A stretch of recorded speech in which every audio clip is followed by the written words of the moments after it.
Bonjour, bienvenue à cette présentation de Premium Tour. Mon nom est Doris Argouin. Aujourd'hui, la présentation est particulière. Notre programme, c'est au Royaume de l'Inde du Nord. Nous l'offrons en portion terrestre, alors on vous ajoute les vols selon votre convenance. C'est particulier pour moi parce que l'Inde, c'est un pays que j'ai visité au printemps dernier, en avril.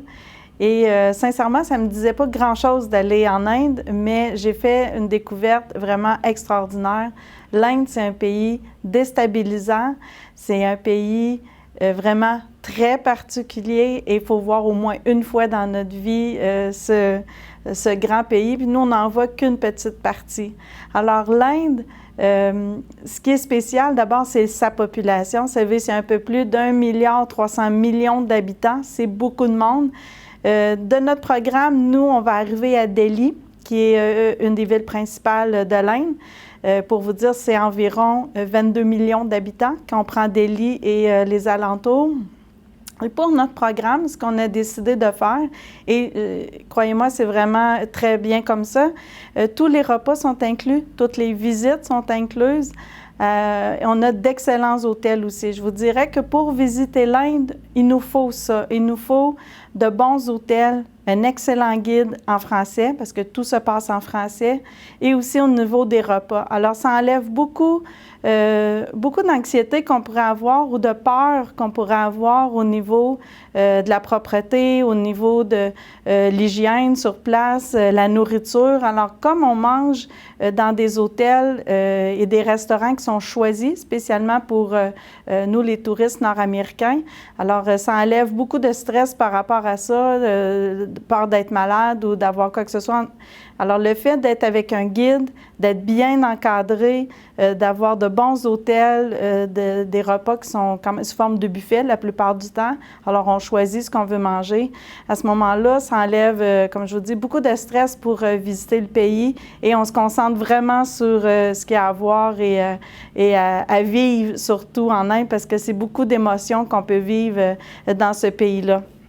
Alors, Delhi, qui est, comme je vous disais, une des grandes villes de l'Inde, bien, on va faire un tour de ville avec notre guide.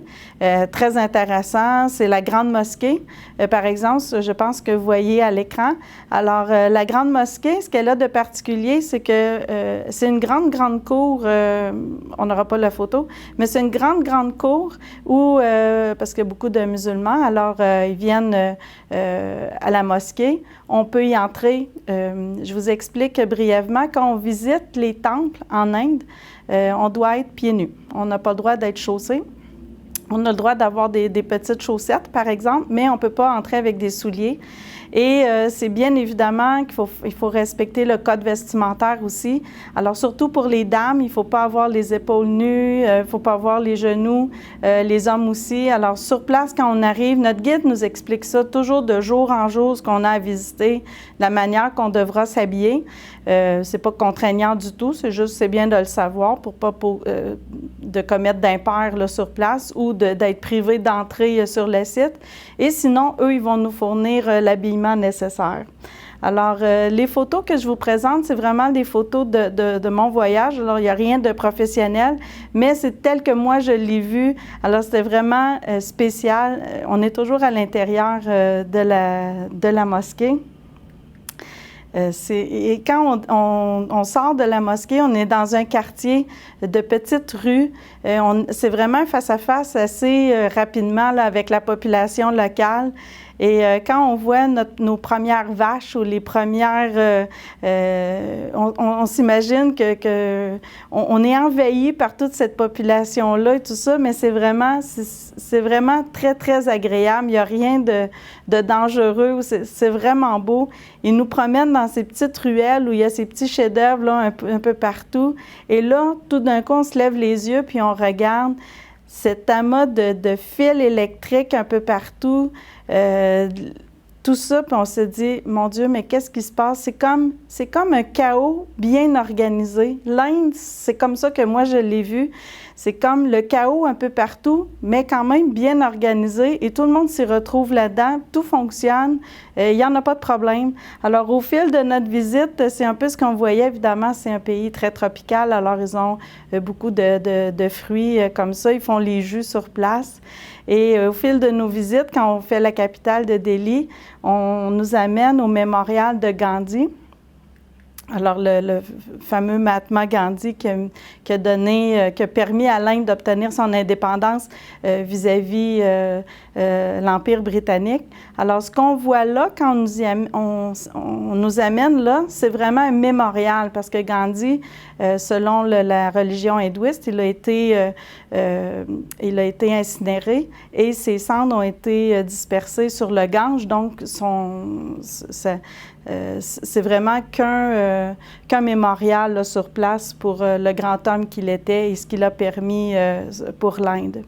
Alors, au fil de nos visites en Inde, on va faire des grandes villes. L'Inde du Nord, c'est un peu la région plus touristique, je vous dirais, où on va faire Delhi, Agra, on va le voir un petit peu plus tard, Udaipur, Jodhpur. C'est vraiment des villes qui sonnent comme les mille et une nuits, mais c'est très, très joli. Et ça, c'est vraiment, comme je vous disais, mes photos et ce que j'ai vu. La première fois de ma vie que je voyais un paon en liberté, un oiseau qui peut voler à l'extérieur un peu partout sur notre trajet. Et ces fresques qu'on voit un petit peu partout aussi. Et là, c'était mon coup de cœur, les vaches sacrées, que je ne pensais pas qu'il y en avait autant. Je pensais plutôt que c'était folklorique du côté de l'Inde, mais il y en a partout, dans toutes les villes, dans tous les villages. On en a même vu à l'école, dans une petite école. Et à Delhi, ce qui est impressionnant, c'est parce qu'on est en plein centre-ville. Il y a du trafic tout autour de nous. Il y a un terre-plein au centre, puis il peut y avoir 3 vaches qui sont couchées là, pas incommodées du tout par le trafic. Personne ne se préoccupe de rien. Elles sont là. Et quand tout soudainement, elles se décident à traverser la rue, bien là, tout arrête parce que elles ont la priorité. Alors, c'est assez particulier. Alors oui, j'ai pris beaucoup de photos des vaches en Inde. Ces grandes fresques aussi qui vont orner les grandes maisons, les grandes villas dans les villes. On a eu le bonheur aussi d'assister au fil de nos visites à un mariage, c'est-à-dire on n'a pas assisté à un mariage. On a vu des nouveaux mariés qui sont là avec la mère du marié et avec tous leurs costumes d'apparat. Alors, il y a des endroits comme ça où les futurs mariés ou les nouveaux mariés doivent aller rendre hommage. Alors, ça faisait partie de du cérémonial parce que les mariages en Inde, c'est toute une affaire. Ça dure plusieurs jours. C'est toute la famille qui est invitée. Et le bonheur d'avoir un guide, bien, c'est ce que ça nous permet. Le guide va nous expliquer, parce qu'il y a des choses qu'on ne comprend pas. On ne comprend pas pourquoi il y a des castes. C'est quoi le fonctionnement des castes? Ça existe encore et pourquoi? Les mariages, est-ce que ça existe encore des mariages arrangés ou non? Le guide, il va nous expliquer tout ça, les mœurs et coutumes de son pays. Et au fil des jours, bien, on en apprend un peu plus sur l'Inde et son fonctionnement et ça, c'est vraiment très, très intéressant. Alors, l'architecture un peu partout, tout au long du voyage, c'était vraiment très joli, de belles bâtisses, des grandes fresques comme ça, des palais. Encore une fois, on a l'impression que de temps en temps, on se retrouve dans les mille et une nuits au pays d'Aladin. C'est vraiment très, très beau. Et ces visages-là souriants un peu partout sur la route, les enfants sont à croquer, sont vraiment charmants. De voir aussi cette explosion de couleurs. Les femmes sont habillées en sari, comme on les voit maintenant sur la photo. C'est très, très coloré.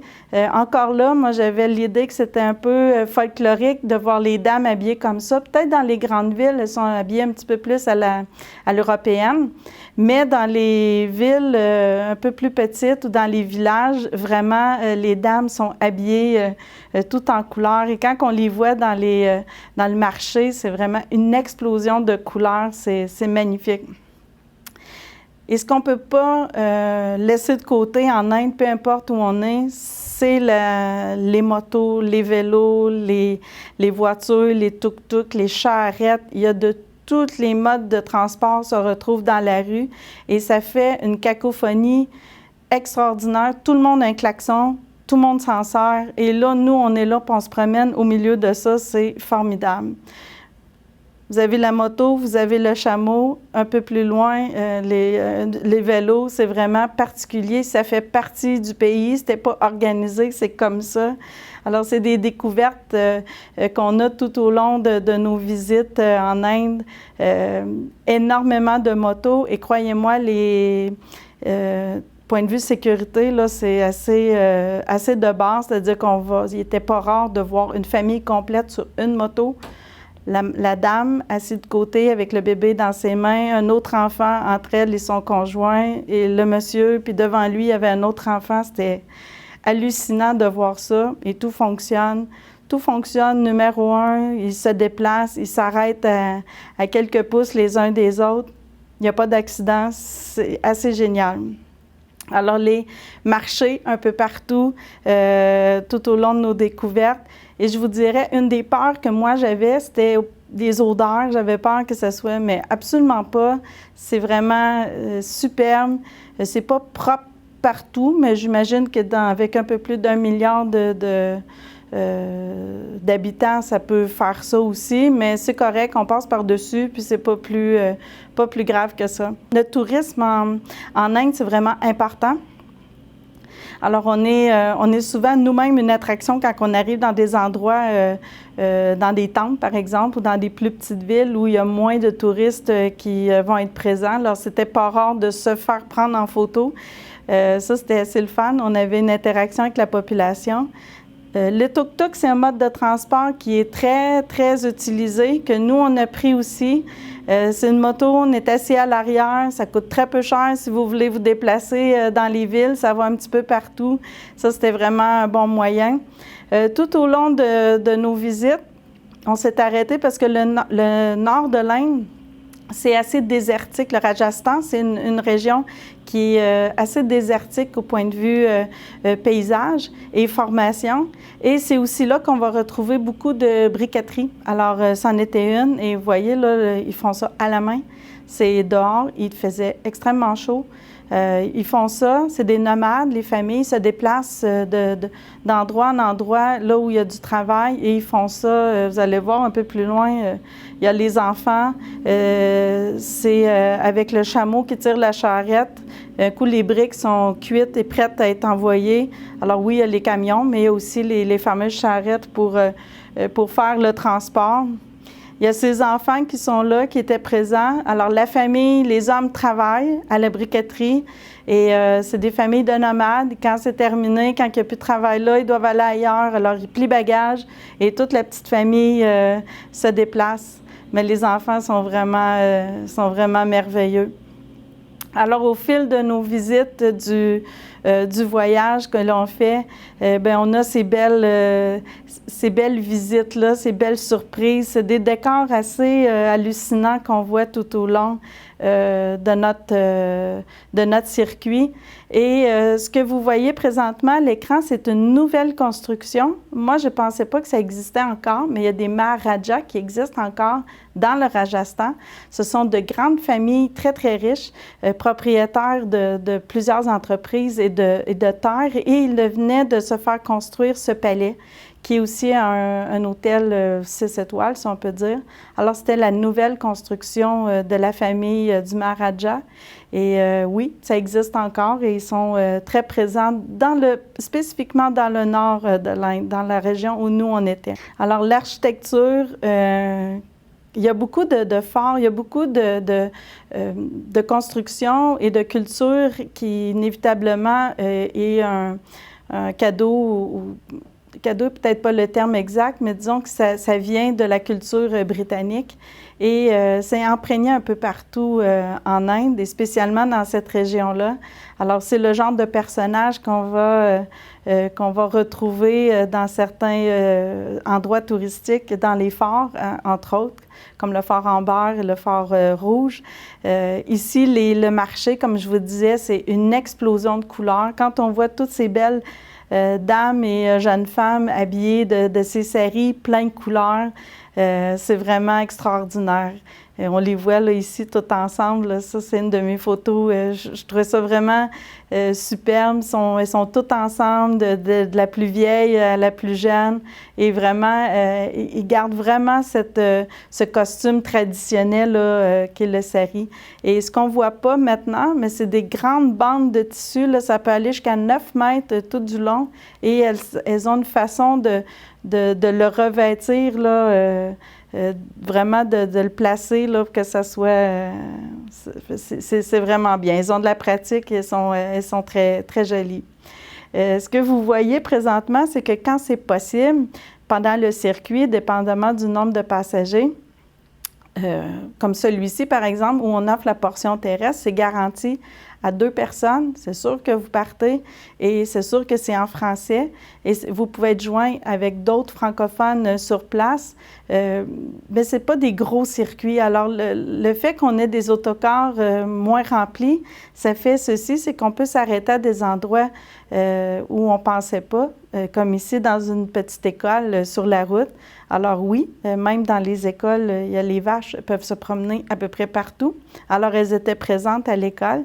C'était le temps du dîner quand nous on s'est arrêtés. On voit les professeurs. Là, les classes sont ouvertes et les enfants sont vraiment dans chacune de leurs classes. Là, ce qu'on voit au bout, ce que vous voyez dans la photo, chaque porte là, pour les classes. Et puis la vache, elle se promenait devant ça, puis c'était correct. Il n'y a personne qui avait rien à redire. Et comme on est à l'école, comme dans les temples, bien, les enfants entrent dans les classes pieds nus. Alors, ils doivent laisser leurs petits souliers à la porte. C'était vraiment charmant comme endroit. Alors, les voilà. C'est comme les enfants partout à travers le monde. Il y a une caméra, ils sont souriants, ils envoient la main, ils sont très, très charmants. Ils sont vraiment magnifiques, les yeux noirs, les cheveux noirs. Les enfants sont vraiment beaux. Alors, d'autres visiteurs sur place, quand on se déplace, ça aussi, ça ne fait pas partie de notre univers immédiat. Alors, la faune, la flore dans ce coin du pays est assez spéciale. Alors, les singes en liberté, on ne voit pas ça beaucoup. Alors, en Inde, ils en ont en quantité. Puis, il y a des endroits où on va en voir plus, à Udaipur, par exemple, ou Judaipur, où on était vraiment, là, et on en a vu sur les bâtisses. Une activité qui est vraiment spéciale puis que nous, on inclut dans notre circuit, c'est aller au cinéma. Vous allez me dire, quoi faire au cinéma parce qu'on ne comprend pas ce qu'ils disent. Mais croyez-moi, d'abord, entrer dans le cinéma, c'est ce qu'on voit ici, ça c'est l'entrée du cinéma. C'est Bollywood, c'est ces films à grand déploiement, la musique, les costumes, c'était vraiment génial. Mais ça nous donne une idée, on comprend vite l'idée du film, mais c'est de voir ça sur grand écran, de voir ce magnifique cinéma aussi. Ça, c'était vraiment extraordinaire, c'était une belle expérience. On est resté à peu près 45 minutes, on ne voulait pas partir, on voulait regarder le film qui était à l'écran, qui venait de sortir. Ce sont de grandes vedettes. Et ce qui est drôle quand on est dans la salle, c'est que les spectateurs sont très bruyants et ils sont très démonstratifs. Alors, du moment qu'ils voient leur vedette préférée apparaître sur l'écran, il y a des cris, ils applaudissent, c'est vraiment particulier. Mais ça, c'est une belle expérience et on l'a fait vivre aux clients aussi, d'aller passer un moment au cinéma. Alors, je parlais de la faune tout à l'heure, ça en fait partie. C'est un peu folklorique, mais ils sont là, on les voit, ces fameux cobras, je pense, comme serpents. Et là, on devait monter à ce phare. Et pour le faire, on l'a fait à l'aide d'un moyen de locomotion assez particulier. Alors voilà, ça, c'était notre moyen de transport. Alors, on est 2 par éléphant et tout doucement, on se suit les uns à la suite des autres. Et puis, on monte tout en haut de la colline à ce phare, qui est le phare Ambert. Et c'est le décor qu'on a. C'est vraiment génial. Et quand on est en haut, on a une vue là, extraordinaire sur la région. Et tout doucement, les éléphants redescendent et vont aller rechercher d'autres clients. Alors oui, le fameux Palais des Vents. C'est impressionnant quand ce genre d'architecture-là, on le voit dans les films, on le voit dans les magazines un peu partout, mais quand on le voit en face, en vrai, en personne, c'est vraiment impressionnant et la beauté est tout aussi extraordinaire de le voir en vrai. Alors ici, c'était pour illustrer un peu la construction qui était faite. L'échafaudage est fait comme en bambou. C'est assez particulier. Je ne pense pas que ça ferait les normes du travail de la sécurité ici, mais c'est assez spécial. Et ça aussi, c'est le genre de voisinage qu'on a. Alors, comme je parlais tout à l'heure, ils sont en liberté, ils sont libres, ils se promènent et il y a des endroits vraiment qu'il y a des colonies assez intéressantes. C'était assez particulier pour nous là, de voir ça. Parce que nous, on a commencé Delhi, on a fait le tour et on s'en allait vers Agra où on va voir ce magnifique monument là, qui est l'emblème de l'Inde par-dessus tout. Alors, le fameux Taj Mahal, qui est, somme toute, l'expression grandiose de l'amour d'un homme envers son épouse. Alors, ils sont enterrés là, tous les deux. Alors, ce roi-là a vraiment fait, c'est un mausolée, en fait. Il a fait faire la construction en l'honneur et par amour pour son épouse. Et c'est tout en marbre blanc. C'est vraiment d'une beauté. Il faut vraiment le voir et être là. C'est sur le bord d'un fleuve, d'un cours d'eau. Nous, on est allés à la fin de la journée, au coucher du soleil. À chaque moment que le soleil baisse, vraiment les couleurs et la luminosité sur le bâtiment, c'était extraordinaire. Beaucoup de monde, mais c'est grandiose. Alors, on prend le temps. On dirait qu'on est rendu sur place, ça ressemble à de la dentelle. C'est tout incrusté, il y a des pierres, c'est travaillé, c'est vraiment de toute beauté. Le Taj Mahal, là, c'est vraiment incontournable. Il faut voir ça dans notre vie au moins une fois. C'est vraiment magnifique, vraiment magnifique. Et ça, c'est une photo qui a été prise par notre guide. Mais on était dans un fort et c'est le Taj Mahal, mais on n'a pas l'impression que c'est ça. On était plus loin. C'est vraiment très, très, très, très beau. Alors, c'est la même bâtisse, mais d'une autre perspective. Et là, je vous dirais, le clou, la cerise sur le sundae, vraiment ce que j'aurais jamais pensé voir dans ma vie, là, c'est Varanasi, ou l'ancienne ville Bénarès. Varanasi, c'est une ville sacrée. C'est la ville qui est en bordure du Gange, qui est le fleuve sacré aussi, et où les Indiens se rendent vraiment par milliers pour aller pour rendre hommage, pour aller assister à les cérémonies. Mais surtout, c'est une ville où il y a beaucoup, beaucoup de crémation. Alors, ça aussi, on peut voir ça. Alors, ce que nous, on a eu le bonheur d'assister, c'est qu'en fin de journée, il y a des cérémonies pour les morts, pour les gens. En fait, eux, ils vont célébrer la mort comme la vie. Alors, il n'y a rien de triste. C'est très beau, c'est très coloré et c'est des prêtres qui font la cérémonie. Alors, à tous les soirs, on amène les clients à assister à cette cérémonie-là. Il y a des milliers de personnes. C'est très, très, très impressionnant. On est au bord du Gange et les prêtres vont arriver. Il y a des gens, il y a des estrades, il y a des balcons. Il y en a qui arrivent par bateau vraiment pour visiter. Varanasi, c'est une ville spéciale, c'est une ville sacrée, spirituelle. Pour vous dire, c'est une ville que tout est végétarien. Il n'y a pas de viande, il n'y a rien qui est mangé de tel sur place. Pas de boisson non plus. Alors, tout le monde arrive au coucher du soleil et on vient assister à ces cérémonies. Il y a de la musique, il y a des chansons, il y a des prières. Alors, les prêtres viennent là, c'est vraiment spécial ce qu'on voit maintenant. Beaucoup, beaucoup de fleurs, beaucoup de colliers de fleurs. Et c'est très spirituel, c'est calme aussi. Il y a beaucoup, beaucoup de monde, mais vraiment, on entend tout ce qui se passe, toutes les prières qu'ils font, les chansons qu'ils font. C'est vraiment magnifique. Et ça se passe à tous les soirs. Et oui, il y a des gens parce que eux, ils doivent faire leur dévotion dans le Gange. C'est un fleuve sacré, alors ils doivent complètement s'immerger dans l'eau. Et ça fait partie de leur culture. C'est spécial, c'est particulier. Et dès le lendemain matin, en fait, au lever du soleil, on vient nous chercher à l'hôtel, on nous ramène au Gange, et là, c'est complètement différent.